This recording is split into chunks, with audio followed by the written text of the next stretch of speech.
Okay, it's now Thursday,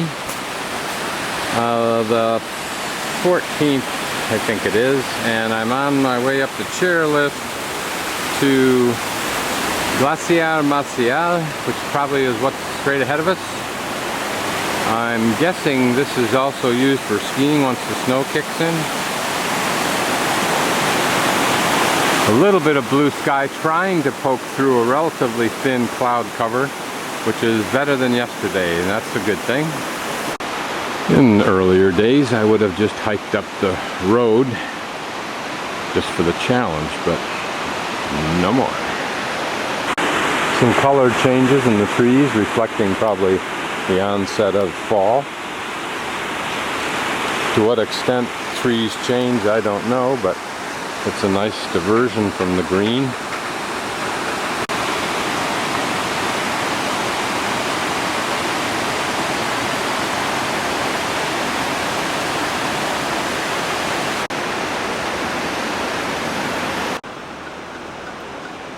A small epiphanous thought that it's understandably ironical that in many countries the beauty is in the nature. It's not in anything man has touched.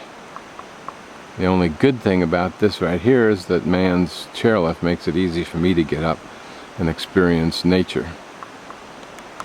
So when people ask me whether a country like Costa Rica is beautiful or not, I really have to say to them, do you mean so far as the country's nature, its natural country, or do you mean the portion of the country touched by man?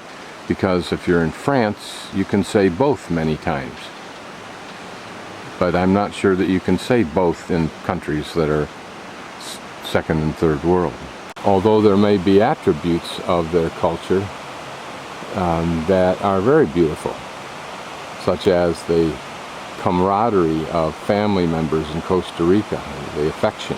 The original trail up here underneath the chairlift's pretty much abandoned, at least for vehicles. Looks like they're using logs and so forth to slow down erosion. It may be used as a hiking trail, but what they have done is built a secondary road on the other side of the stream that looks quite wide and substantial. Irony of travel. The man in the lower left I thought was Latino. When I turned around, he was behind me. Would have sworn he was, but he's from Iran. And I made a joke about young men not being able to, not allowed on this trail to pass old men, and he then said he wasn't from here. And I explained to him in English that it was a joke, and we chuckled a lot about that. But it illustrates again, human to human relationships are a whole lot different than country to country relationships. Since the people are going up that steep hill on the right, but on the left side of the washout, I assume that's the trail up to the glacier. That's Black Canyon up there, and there is a trail, and perhaps it's just for those who want that, or maybe it's part of a trekking trail. And then we continue on up through here. Notice here where another earlier runoff, or maybe a runoff that occurs when there's more water, although there is water trickling down through it now. Almost make out the U shape. You can make out the U shape of this canyon. Notice that big chunk of rock. Well, what's fun it would have been to see that fall off. Almost to the top of the steepest climb on this Argentine trip. Some ice up there, some snow up there. I assume it might be called glacier. It's been there more than a year. I'm at the top now, or at least as much of the top as I need to get to where the glacier is, or was. This is a little side remnant. There are only remnants as near as I can tell, except for way up high there you can see that there's a true glacier. I don't know if it's easy to get to that or not. It's kind of an ironical statement considering how incredibly difficult it was to get up here. Here you can hear water as it leaks down the side of the mountain in various crevices.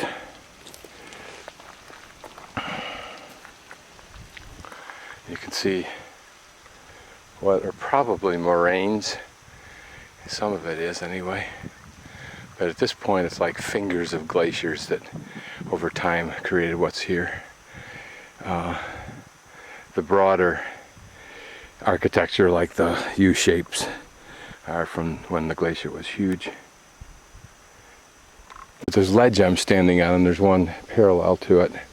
It's probably a characteristic of the erosion. For whatever reason, it scraped off more right here. I think it's always interesting to stop for a respectful moment and take a quick video of appreciation of these incredibly hardy life forms, these lichens and mosses, and that live in this kind of an environment. And some cute little bugger right there, lower right hand corner.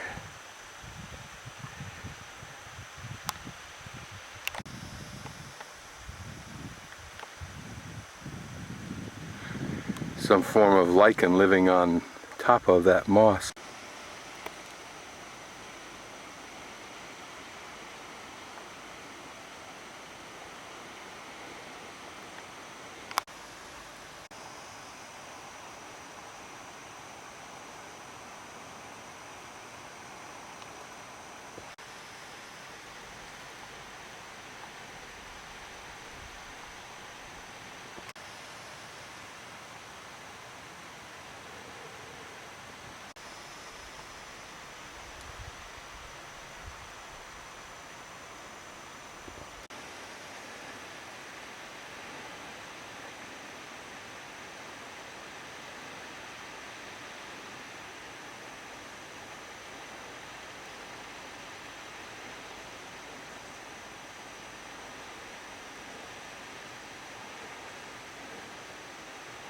It's about 3/4 the size of an American dime.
Obviously some kind of grass. And these beautiful little purple flowers I hadn't even noticed when I was down shooting the others.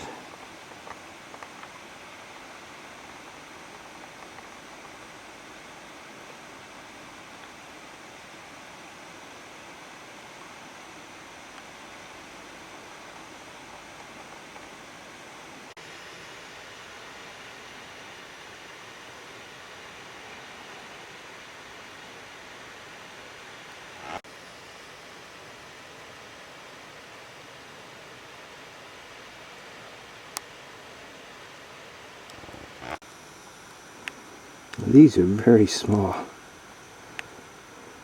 Actually, these are larger than the other ones I took. I think these are the flowers and the others were the bulbs.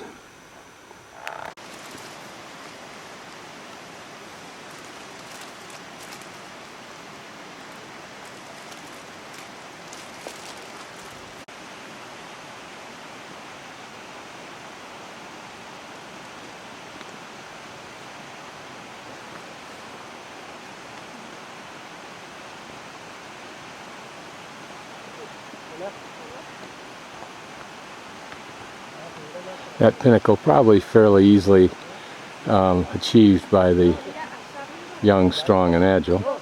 But up above in the clouds is where the glacier is.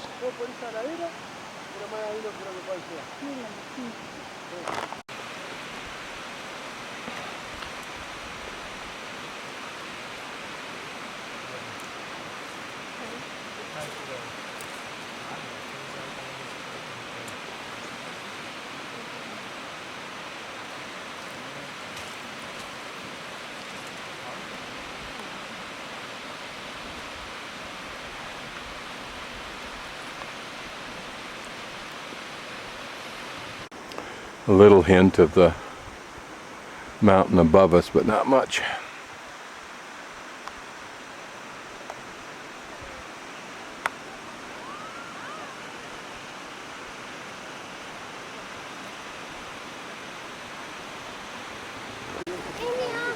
Grand view down the Beagle Channel.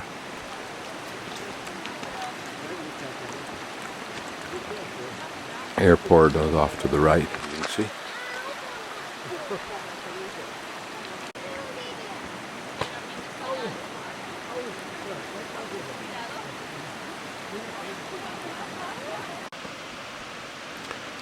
Something lives around here that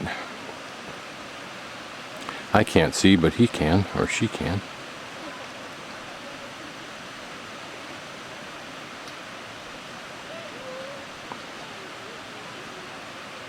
The striations in the, or layering in these rocks is obvious, dominant, and yet the rock is really, really hard. It's not like any kind of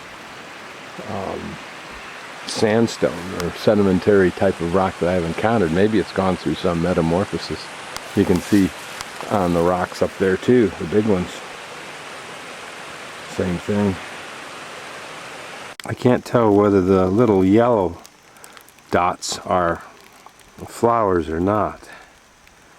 I have to wait till I get the video and take a closer look. Actually, those little yellow things are seeds or something like that, because I flick them with my fingernail and they pop out like a seed. Now these are the white algae in what looks like some kind of tubular format.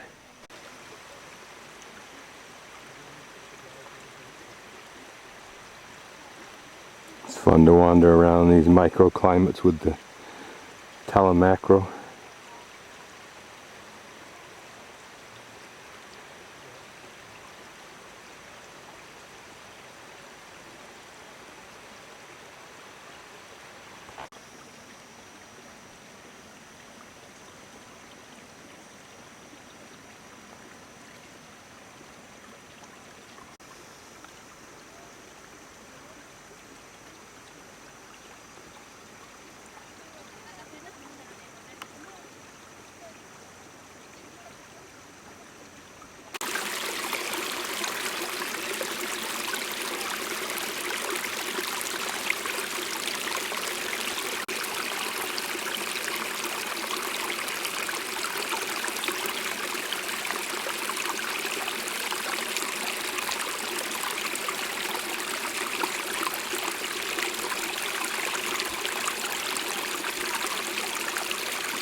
This is one steep hill.